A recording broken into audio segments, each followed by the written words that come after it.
Comic Book Savant, Binge at Your Leisure, TV show review.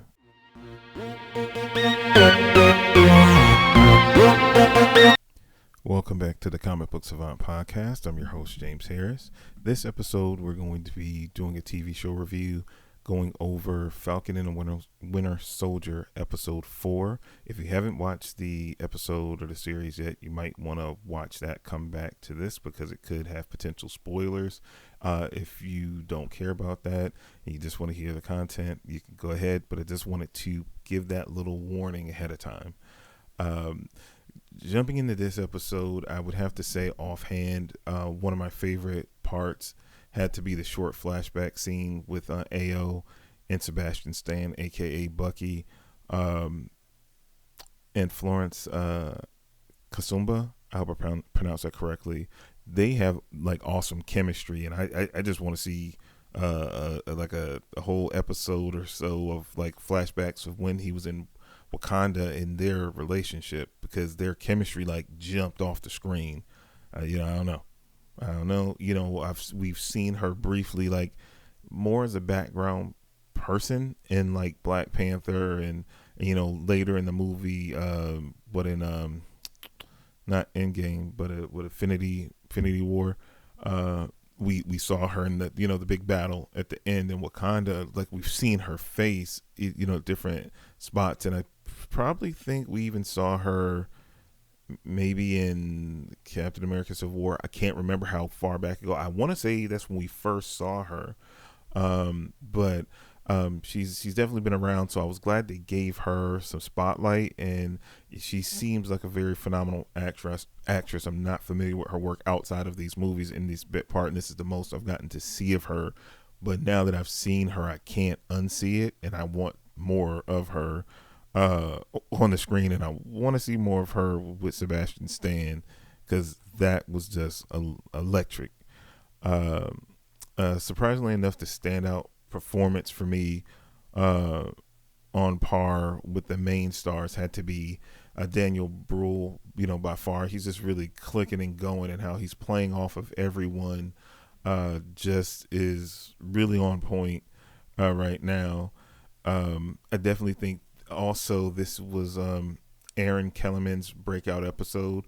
I think they gave her the most spotlight here, and I think she'll really be a major force in Hollywood one day, because I definitely think she has displayed, though I think she's still relatively young, if anything she might be early to mid 20s, and seeing her in Solo and then coming off into this series, I don't know what else she's done, but I'm just loving her vibe, and she can portray such emotion and such intensity in a quiet yet frightening way. So I definitely think she's a great actress. Love to see her get her due in Hollywood for sure. I'm definitely starting to get, and I don't know if this is just me, y'all. If y'all watching the same thing I'm watching, I'm starting to get a feeling that Sharon might be the power broker. And I feel like this definitely could be a major plot twist for her character and how she might be used in the future of the MCU. But, I mean, the vibes are just starting to reek that, we didn't see a lot with her character during the blip and the return. This is our first exposure to her character. She helped the Avengers. She was, labeled an enemy of the state and had to go on the run, and she's been on the run all this time.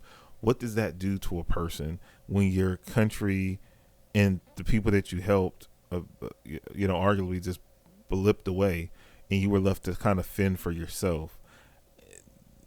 I don't kind of blame her if that is to be the case. I mean, we're at episode 4. We got 2 more episodes to go. Who knows? But I'm just saying, I could be wrong. It could be just a feeling, but I think I won't be surprised and or shocked that if that's who she plays out to be in the end, because it's if maybe I'm seeing something, if y'all aren't seeing the same thing, but I just feel like enough stuff has kind of been set up in her looks. It's like those subtle tells, or just reading that. It might not be as obvious to others as me. I don't know. Like I come in and I do my notes and I do these episodes after each, episode. So like, again, this is purely speculation on my part, but it just has a feeling that that's where it's going. I think the fight scene in Zemo's apartment was another great action scene among many so far in this series, 4 episodes in. Also, Wyatt Russell's performance is definitely subtle but haunting as we see John Walker's slow descent into desperation, then into madness, just based on that he knows that he's up against the wall and he's dealing with all these, powered individuals, and he's just a man. And, he's always excelled in the field of battle. And it's starting to kind of break him down. We're starting to see the kinks in his armor on, they try to put him in this pretty package, but he's damaged goods, and this is not helping, and this is tipping to go to a bad place real quick, for sure.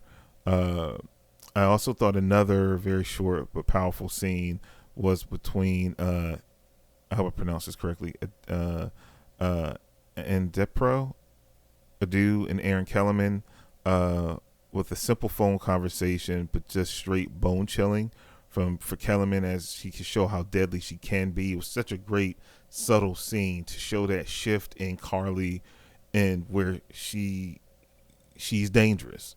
Like, you sympathize with her at one moment, but she, the Flag Smashers are dangerous for a reason. She's dangerous for a reason, and she showed it right in that just subtle, that quick scene.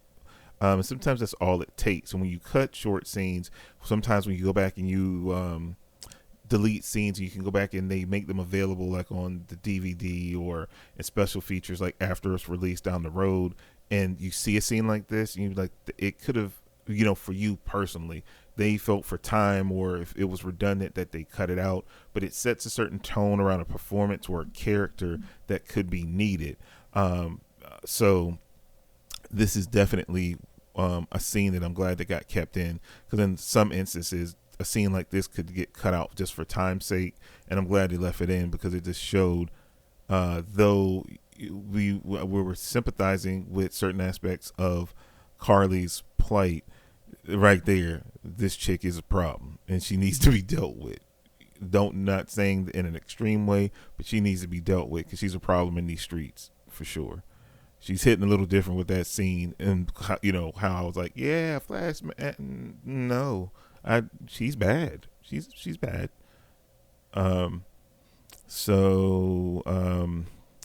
Also, I knew the moment Carly punched and killed Battlestar that John was definitely going to snap, and I saw it coming the whole episode, that he was just one moment away from disaster. The fight scene in the apartment, like everything was building up for him to like pushing closer and closer to disaster, and he was just like that one moment away, as the Joker always talks about.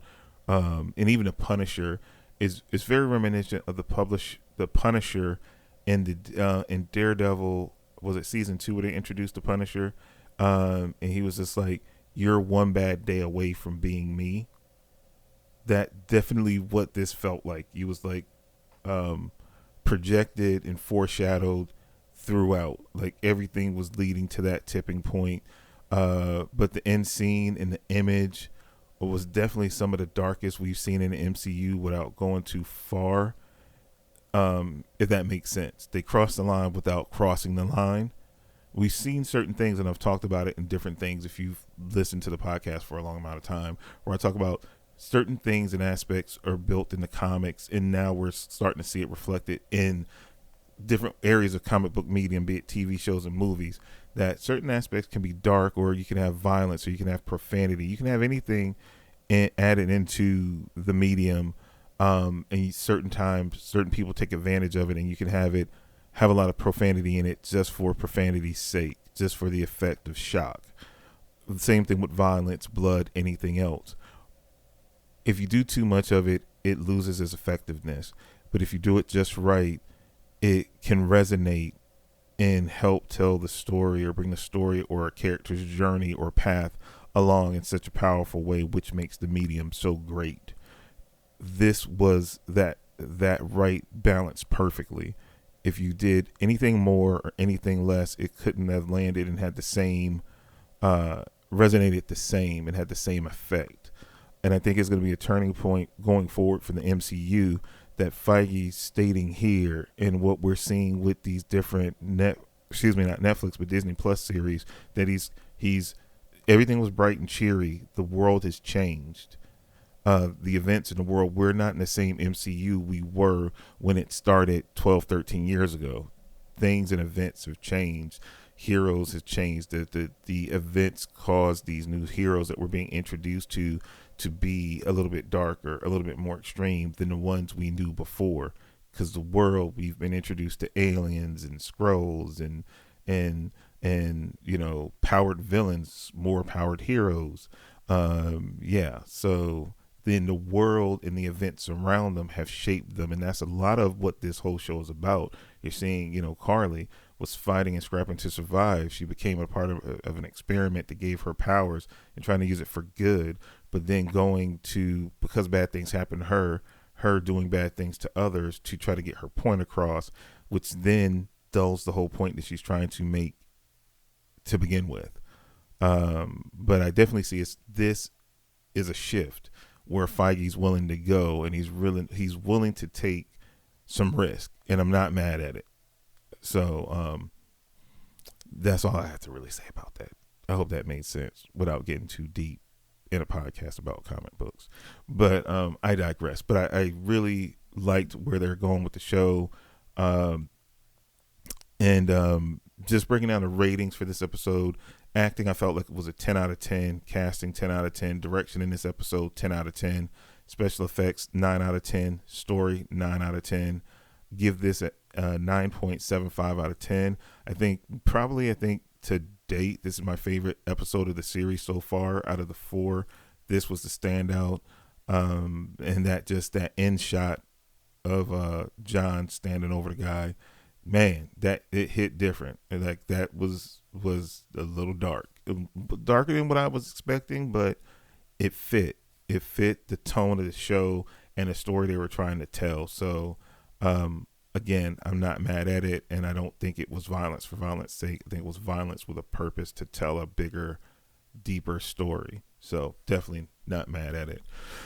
But that's all I have for you guys for this episode. Again, like I said, we're gonna buzz through these next 2 episodes, get those out to you as quickly as possible. We got Loki.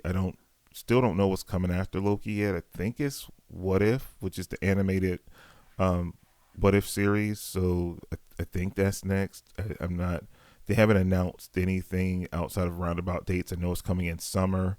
We still got, Black Widow coming up shortly. So it's a bunch of other MCU content coming out. I'm going to try to get everything caught up and out to you in a timely fashion. As always, you can find everything I do. You can follow me on Twitter or Instagram at Comic Book Savant. You can find the website where everything is at, which is comicbooksavant.com. Also, we have the Facebook group. The links for the Facebook group is on the website as well. But if you are on Facebook, you can search this Comic Book Savant Society.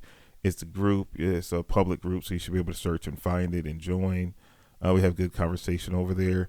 If you like the content that I create, I have a Patreon page, which you can find at patreon.com/Comic Book Savant as well. And I also have a merch store too. So if you want to rep with some cool Comic Book Savant t-shirts, hoodies, etc., you can find that on the website too. You'll see the link on the homepage for the store, and you'll see some cool merch there that you can get and swag out to the Comic Book Savant.